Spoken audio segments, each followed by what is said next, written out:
Dear children, we can see some introduction of the chapter. What do you mean by magnet? A magnet is a material that has both attractive and directive properties. It attracts small pieces of iron, nickel, cobalt, etc. This property of attraction is called magnetism. Then what are the basic properties of magnet? It has the attractive property. That is, it attracts small pieces of iron, cobalt, nickel, etc. Then second one, it has the directive property. When a magnet is suspended freely, it aligns itself in the geographical north-south direction. The pole of the magnet which points towards geographical north is called the north pole. The other pole which points towards the geographical south is called the south pole. Okay. Then the third property, like poles repel and unlike poles attract. And the fourth one, magnetic poles always exist in pairs. For example, if you cut a magnet, then the two broken pieces of magnet has again north pole and the south pole. So the magnetic poles always exist in pairs. So every magnet exists as a dipole. Okay. Then the fifth property, magnetic induction. A magnet induces magnetism in a magnetic substance placed near it. This is known as the magnetic induction. So the magnet has the induction property. Okay. Dear children, you already studied the electric dipole in the first chapter. So what is electric dipole? It is an arrangement of two equal and opposite charges separated by a distance. That is called electric dipole. Similarly, you want to study magnetic dipole in this chapter. So magnetic dipole means an arrangement of two equal and opposite poles separated by a small distance is called magnetic dipole. Okay, an arrangement of two equal and opposite poles separated by a small distance is called a magnetic dipole. So a bar magnet is a magnetic dipole. Here the two equal and opposite poles, north pole and south pole, separated by a small distance 2L. This is called magnetic dipole. Then what is magnetic dipole moment? In the electric dipole, you studied the dipole moment, that is P equal to charge, either of the charge, magnitude of either of the charge into the distance between them, that is noted as P equal to Q into 2A. Similarly, the magnetic dipole moment is defined as the product of its pole strength. So what is the pole strength here? That is Qm, pole strength, and magnetic length. Magnetic length is 2L. Okay, so magnetic dipole moment is defined as the product of its pole strength and magnetic length. And this magnetic dipole moment is a vector quantity. Mathematically, it is represented as m vector. In the electric dipole moment, we studied that p vector. Similarly, in the magnetic dipole moment, noted as m vector equal to Qm into 2L vector, where Qm is the pole strength and 2L is the magnetic length. And the direction of the magnetic dipole moment is from south to north pole. Direction of the magnetic dipole moment is from south to north pole. And its SI unit is ampere meter square or joule per Tesla, that we studied later. Okay. Dear children, the topic is current loop as a magnetic dipole. How can we treat the current loop as a magnetic dipole? In the previous chapter, you studied that when the current passes through a circular loop of radius A, Then the magnetic field on the axial point at a distance r is B equal to mu 0 I a square by 2 r cube. Okay. That is the magnetic field at a point P on the axial line. That point P is at a distance r from the center of the circular loop. So, the magnetic field B equal to mu 0 I a square by 2 r cube. So, in this equation, we can multiply and divide by 2 pi. So, we get mu 0 by 4 pi, then 2 I a by r cube. So, A is the area of the circular loop. When you compare this with the electric dipole, okay, when you compare this with the electric field of an electric dipole at an axial point, then electric field E equal to 1 by 4 pi epsilon 0 to P by r cube. So, this is equation number 1 and this is equation number 2. When you are comparing these two equations, we can see that here B equal to mu 0 by 4 pi, it represents the medium, and here E equal to 1 by 4 pi epsilon 0, it represents the medium in the electric field. Then here 2 and 2, and both B and E are inversely proportional to the distance. That is, B and E are inversely proportional to r cube. Then what is remaining here? The dipole moment P in the electric field, electric dipole moment P. So, here the IA. So, when you are comparing this here, the electric dipole moment P, and instead here IA. So, it represents the magnetic dipole moment. Okay. So, we can write magnetic dipole moment M equal to I into A. Magnetic dipole moment M equal to I into A. So, this represents that these two equations suggest that the current loop behave as a magnetic dipole of dipole moment M equal to IA. So, in the vector form, we can write M vector, okay, M vector equal to I into A vector, okay, that is equal to I A n cap. So, this n cap represents the unit vector and it represents the direction of the area vector of the circular loop. So, this result satisfies the planar current loop of any shape. So, the magnetic dipole moment of any circular loop is equal to the product of current and its loop area. Okay, so magnetic dipole moment of any current loop is equal to the product of current and its loop area. Okay. Now we can write the SI unit of this magnetic dipole moment.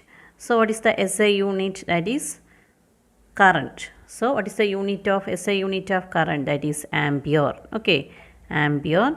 Then what is the unit of area? That is meter square. So the SI unit of magnetic dipole moment is ampere meter square. Using the right hand thumb rule, we can find out the direction of current in the loop. So when you hold the loop with your right hand, then your curled fingers represents the direction of magnetic field and the thumb represents the direction of the current. Okay. So from this rule, when you observe the loop from the upper face, okay, when you observe the loop from the upper face, we can see that the current, the direction of the current is in the anti-clockwise direction. So when the current is in the anti-clockwise direction, so that face represents the north pole. Okay, when the current is in the anti-clockwise direction, so that face represents the north polarity. Then when you observe the loop from the lower face, we can see that using the right hand thumb rule, when you observe that the current flows in the clockwise direction. Okay, when you observe the loop from the downward, that is from the lower phase, we can see that the current flows in the clockwise direction. So, when it flows in the clockwise direction, that phase represents the south polarity. Okay, so here the current is flowing in the clockwise direction. So, that phase represents the south polarity. So, this current loop has two polarities, two poles, that is north pole and the south pole. So, we can say that this current loop behaves as a magnetic dipole. Okay. Potential energy of a magnetic dipole in a magnetic field. In the previous chapter, we studied that when a magnetic dipole is placed in a uniform magnetic field P vector at an angle theta, then it experiences a torque. Okay, when a magnetic dipole is placed in a magnetic field at an angle theta. So here we can note it as at an angle theta. Then it experiences a torque. Okay, this is the perpendicular distance, that is 2L sine theta. So that torque we can write it as, okay, torque tau equal to mb sine theta. You already studied. This torque tends to align the dipole in the direction of the magnetic field. So this torque tends to align the dipole in the direction of the magnetic field. If this dipole is rotated against the action of the torque, so the torque has the tendency to align the dipole in the direction of magnetic field, but if the dipole is rotated against the action of the torque, we have to do some work. Okay, that work is stored in the form of potential energy in the dipole.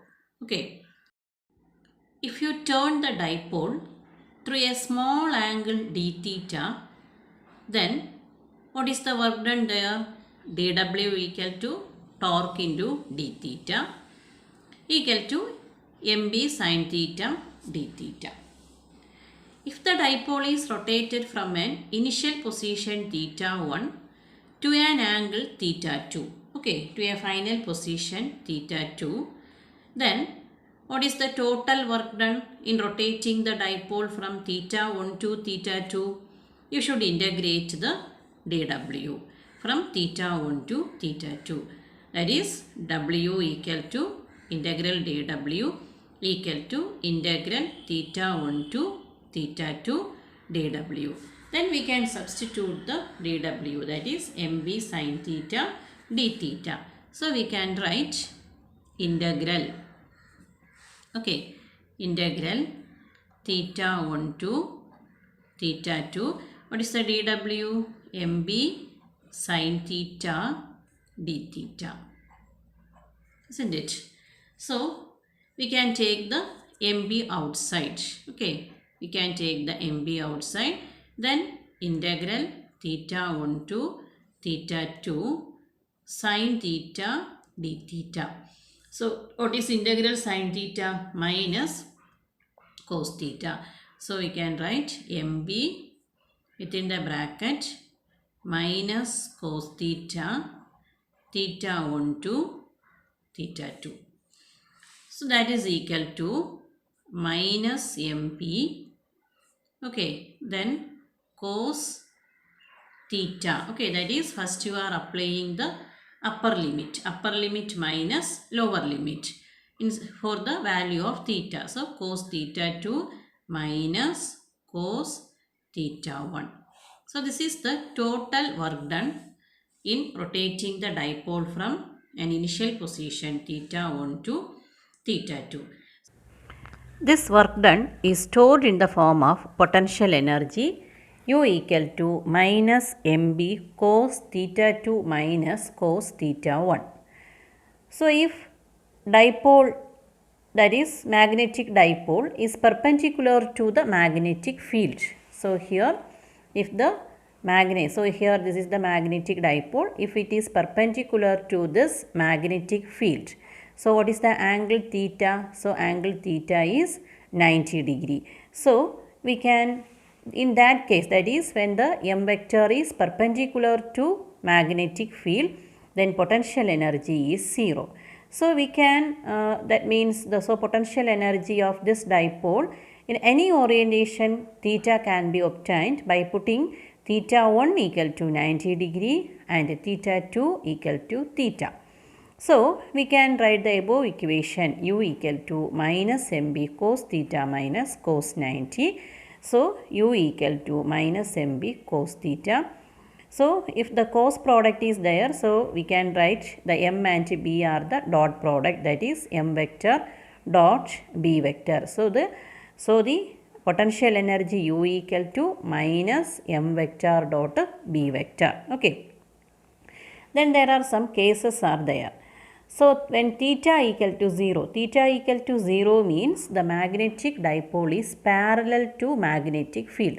So that is here in this, here like this. That is magnetic field is in this direction, then the dipole is in the direction of magnetic field. That is that that means the magnetic field and the dipole are parallel to each other. So in that case, what is the angle? Theta equal to 0. Okay, theta equal to 0. So in the above equation u equal to minus mb cos 0 equal to minus mb. So in this case, the potential energy is minimum and the dipole is in the stable equilibrium. Then in the second case, when theta equal to 90 degree, that is the dipole is perpendicular. The magnetic field is in this direction and the dipole is perpendicular to it, then theta equal to 90 degree. So in that case, potential energy is 0. Okay, potential energy 0. Then in the third case, that is theta equal to 180 degree. That is magnetic field is in this direction, then the dipole is in the opposite direction. So in that case, what is the angle? Theta equal to 180 degree. Then u equal to minus mb cos 180 degree. So in that case, potential energy is maximum value. Cos 180 equal to minus 1. So minus into minus plus, that is u equal to mb. So we get the maximum potential energy. So in that case, we can say that the magnetic dipole moment and the magnetic field are anti-parallel to each other, and the magnetic dipole is unstable equilibrium, is in unstable equilibrium. Okay.